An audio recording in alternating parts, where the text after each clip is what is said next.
யமலோகம். இந்த பேரை கேட்ட உடனேயே எல்லா மனசுலயும் ஒரு பயம் எழும்பும். காரணம் என்னன்னா, நம்ம செஞ்ச பாவங்களும் அதுக்கு ஏத்த தண்டனை கருட புராணத்துல 84 லட்சம் கொடூரமான தண்டனைகள் தான். இந்த பூமியில பிறந்த ஒவ்வொரு மனிதனும் கண்டிப்பா மரணத்தை தழுவியே ஆகணும். மரணத்துக்கு கடவுளான யம தர்மராஜன் திடீர்னெல்லாம் வந்து ஒருத்தவங்களோட உயிரை பறிச்சுட்டு போக மாட்டாரு. கொஞ்ச நாளைக்கு முன்னாடியே சில அறிகுறிகளை நமக்கு அவரு காட்டுவாரு. அதாவது, உங்களோட உடல்ல இருந்து உங்க உயிர் பிரிய போகுது, நீங்க வந்து செய்ய வேண்டியதெல்லாம் செஞ்சுக்கணும் அப்படின்னு உணர்த்தக்கூடிய மரண அறிகுறிகள் தான். இந்த அறிகுறிகளை எதுக்குன்னா, உங்களோட வாழ்க்கை இப்போ முடிய போகுது. ஸோ அதனால நீங்க செஞ்சு முடிக்க வேண்டிய கடமைகள் எல்லாம் இருந்தா சீக்கிரமா செஞ்சு முடிச்சிடுங்க அப்படின்னு உணர்த்தத்துக்கு தான். மரண அறிகுறிகள் என்னென்ன அப்படின்ற விஷயத்தை தான் இந்த வீடியோல நம்ம பார்க்க போறோம். வாங்க நம்ம கதைக்குள்ள போலாம். வணக்கம் ஃப்ரெண்ட்ஸ், நான் உங்கள் திவ்யா. நீங்க பார்த்துருக்கிற சேனல் டைம் இருந்தா கேளுங்க. விஷ்ணு பகவான வாகனம் தான் கருடன். கருடர் மனசுல தோன்ற சந்தேகங்களுக்கு பதில் சொல்றாரு விஷ்ணு. அதுதான் கருட புராணம். கருட புராணத்தை பத்தி நம்மளோட சேனல்ல ஆல்ரெடி நிறைய விஷயத்த போட்டிருக்கேன். ஸோ நிறைய பேர் அதை பார்த்து எனக்கு ஆர்வம் கொடுத்துருக்கீங்க. உங்க எல்லாத்துக்குமே இந்த டைம்ல நான் எல்லாத்துக்குமே ரொம்ப நன்றி தெரிவிச்சுக்கிறேன். ஒரு நாள் கருடர் என்ன பண்றனா, விஷ்ணு பகவான தன்னோட முதுகுல சுமந்துக்கிட்டு இந்த உலகத்தை எல்லாத்தையுமே சுத்தி காட்டுறாரு.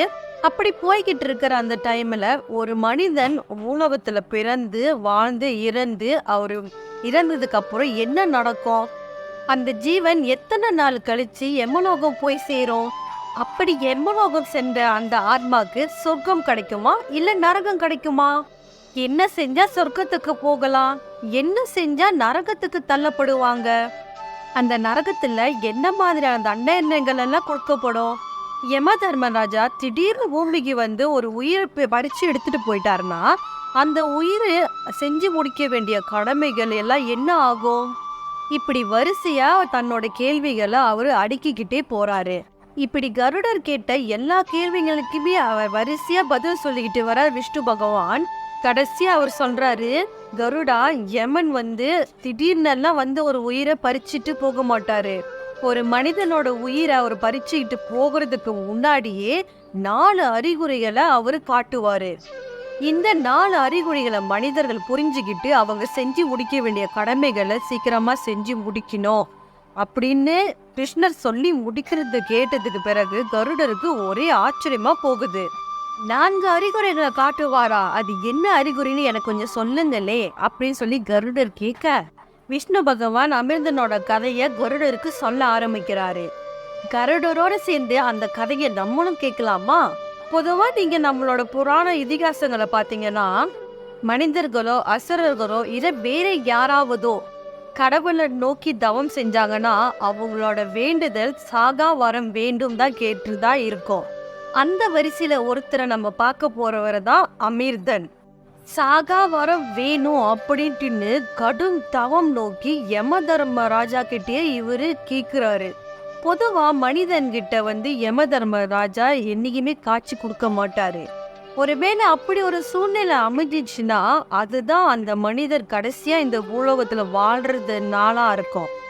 இல்லைன்னா அவங்க ஏற்கனவே இறந்து போனவங்களா இருக்கணும். இப்படி இருக்கிற பட்சத்துல இந்த அமிர்தன் வந்து தவம் எடுத்துட்டு இருக்காருல, இந்த யம தர்மராஜா அவர் கண் முன்னாடி வந்து உனக்கு என்ன வரம் வேணும் அப்படின்னு சொல்லி கேக்குறாரு. எனக்கு சாகா வரம் வேண்டும் அப்படின்னு சொல்லி கேக்குறாரு இந்த அமிர்தன். ஆனா அதுக்கு யமன் சொல்றாரு, பூமியில பிறந்த ஒவ்வொரு மனிதனும் கண்டிப்பா ஒரு நாள் இறந்தே ஆகணும், அதனால இதை தவிர வேற ஏதாவது வரம் கேளு அப்படின்னு சொல்லி சொல்றாரு. அப்போ மரணத்துக்கு முன்னாடி நீங்க வந்து எனக்கு ஒரு கடிதம் அனுப்புங்க. ஸோ அப்போ நான் வந்து என்னோட முக்கியமான கடமைகள் எல்லாத்தையும் முடிச்சுட்டு அடுத்த உலகத்துல வாழ்றதுக்கு நான் தயாரா ஆகிறேன், அப்படி ஒரு வரம் கொடுங்கன்னு சொல்லி கேட்குறாரு. சரி அமிர்தன், உனக்கு கேட்ட வரத்தை நான் கொடுக்குறேன்னு சொல்லிட்டு யம தர்மராஜா அங்கேருந்து மறைஞ்சு போயிடுறாரு. கால சக்கரத்துல காலங்கள் ரொம்ப வேகமா உருண்டு ஓடுது. அமிர்தனுக்கு முடியெல்லாம் நரைக்க ஆரம்பிக்குது. ஆனாலும் யம தர்மன் கிட்டேருந்து எந்த ஒரு கடிதமும் வரவே இல்லை. நிறைய தப்புகளையும் செய்ய ஆரம்பிச்சாரு. கடவுளுக்கு நிறைய சேவைகள் செய்யுங்கன்னு சொல்லி நிறைய பேர் அமிர்தனுக்கு எடுத்து சொல்லியோ அவர் அதெல்லாம் கேட்கவே இல்லை. அதுக்கெல்லாம் இன்னும் நிறைய காலம் இருக்கு, அதை அப்ப பாத்துக்கலாம் அப்படின்னு சொல்லி அலட்சியமா இவர் பதில் சொல்றாரு. இன்னும் சில நாட்கள் உருண்டு ஓடுது. அமிர்தனோட பல்லு எல்லாமே கொட்டி போகுது.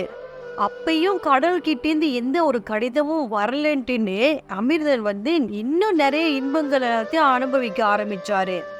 இன்னமும் காலங்கள் உருண்டு ஓடுது. அவரோட கண் பார்வைகள் கொஞ்சம் கொஞ்சம் அப்படியே மங்கி போகுது. ஆனாலும் அப்பயும் ரொம்ப சந்தோஷமா சுத்திக்கிட்டு இருந்தாரு அமிர்தன்.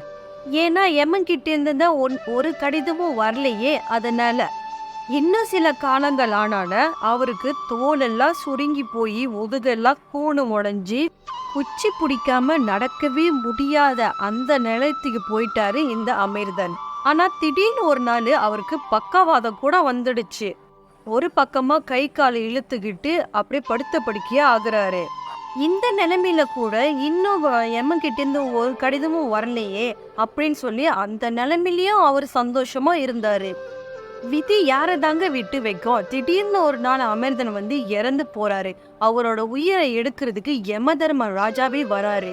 அமிர்தன் யம தர்ம ராஜா கிட்ட கேக்குறாரு, நீங்க எனக்கு ஒரு கடிதமும் அனுப்பல, திடீர்னு இப்ப கூட வா அப்படின்னு சொல்லி கூப்பிட்டா நான் எப்படி உங்க கூட வர்றது? நீங்க ஒரு ஏமாத்துக்கார துரோகி அப்படின்னு சொல்லி யம தர்ம ராஜாவே திட்ட ஆரம்பிச்சான். அதுக்கு யம தர்ம ராஜா சொன்னாரு, வாழ்க்கையில எந்த ஒரு நல்லதுமே செய்யாம பொன் பொருள்னு மதுன்னு நீ சுத்திக்கிட்டு இருந்த, அதனாலதான் நான் அனுப்புனத உன்னால உணர முடியல அப்படின்னு சொல்லி சொல்றாரு. ஒரு கடிதம் இல்ல 4 கடிதம் அனுப்புன அப்படின்னு சொல்லி யம தர்மர் சொல்றாரு. என்ன 4 கடிதம் அனுப்புனீங்களா? எனக்கு ஒரு கடிதமும் சேரவே இல்லையே, ஒருவேளை உங்களோட தூதுவன் கொடுக்கலையோ அப்படின்னு சொல்லி கிண்டலா பேசினான். அதுக்கு உடனே யம தர்மர் அமிர்தன் கிட்ட சொன்னாரு, நண்பா நீ என்ன சாதாரண மனசுன்னு நினைச்சியா? நான் கடவுள், உனக்கு காகிதத்துல எழுதி தூதுவன் கிட்ட கொடுத்து அனுப்புவேன் அப்படி சொல்லி நினைச்சியா? உன்னோட உடல் தான் காகிதம், அதுல ஏற்பட்ட மாற்றம் தான் நான் உனக்கு எழுதி அனுப்பின கடிதம், காலம்தான் உனக்கு தூதுவன் நண்பா அப்படின்னு சொன்னாரு. ரொம்ப வருஷம் முன்னாடியே உன்னோட தலைமுடிகளை நான் நிறைக்க வச்சேன், அதுதான் நான் உனக்கு எழுதிய முதல் கடிதம். ஆனா நீ அதை கண்டுக்கவே இல்லை. இரண்டாவதா உனக்கு பற்களை கொட்ட வச்ச, அப்பயும் நீ கண்டுக்கவே இல்லை. மூன்றாவதா உன்னோட பார்வைய வங்க வச்ச, அப்பவும் நீ சந்தோஷமா தான் சுத்திக்கிட்டு இருந்த. நான்காவதா உனக்கு நான் பக்கவாதத்தை அனுப்பிச்சேன், அப்பயும் நீ தப்பு மேல தப்பு செஞ்சுக்கிட்டே தான் இருந்த. நான் உனக்கு எழுதி அனுப்பிய 4 கடிதத்தையுமே நீ புரிஞ்சிக்கவே இல்லை. ஏன் நீ உணரக்கூட இல்லை. உனக்கு நான் நண்பனா இருந்தனாலதான் இது எல்லாத்தையுமே நான் செஞ்சேன். ஆனா நீ உணரவே இல்லை. இப்போ நான் கடவுளா வந்திருக்கேன், உன்னோட உயிரை பறிக்கிற கடவுளா நான் வந்திருக்கேன். யம தர்மராஜன் பாசக்கயிறை வீசி அமிர்தனோட உயிரை கட்டி இழுத்து யமலோகத்துக்கு அழைச்சிட்டு போறாரு. ஆம் நண்பர்களே, நமக்கு யம தர்மராஜா அனுப்புற அந்த தூது எப்ப வேணாலும் நம் வாழ்க்கையிலும் சேரும். அவர் அனுப்புற அந்த அறிகுறிகள் சேர்றதுக்கு முன்னாடியே நம்ம ஆரோக்கியமா இருக்கிற அந்த காலகட்டத்திலேயே நம்மளுக்கு இருக்கிற கடமைகளை நம்ம சீக்கிரமா செஞ்சு முடிக்கணும். எல்லாரோட வாழ்க்கையிலும் ஏதேனும் ஒரு பயம் இருந்துகிட்டே தான் இருக்கும். ஆனா ஒவ்வொருத்தரோட பயமும் வேற வேறதான். நம்மளோட வாழ்க்கை முடிஞ்சு எப்ப யம தர்மராஜாவை சந்திக்க போறோம்னு யாருக்குமே தெரியாது. முடிஞ்ச அளவுக்கு நிறைய பாவங்களை செய்யாம நிறைய பேத்துக்கு தான தர்மங்களை செய்யணும்.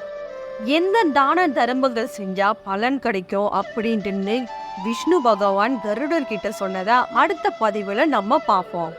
இந்த வீடியோவை மறக்காம உங்களுக்கு தெரிஞ்சவங்களுக்கு ஷேர் பண்ணுங்க. நிறைய பேர் கருட புராணத்தை கண்டிப்பா படிக்கணும், சில விஷயங்களை தெரிஞ்சுக்கணும், எது செய்யலாம் எது செய்யக்கூடாது அப்படின்னு.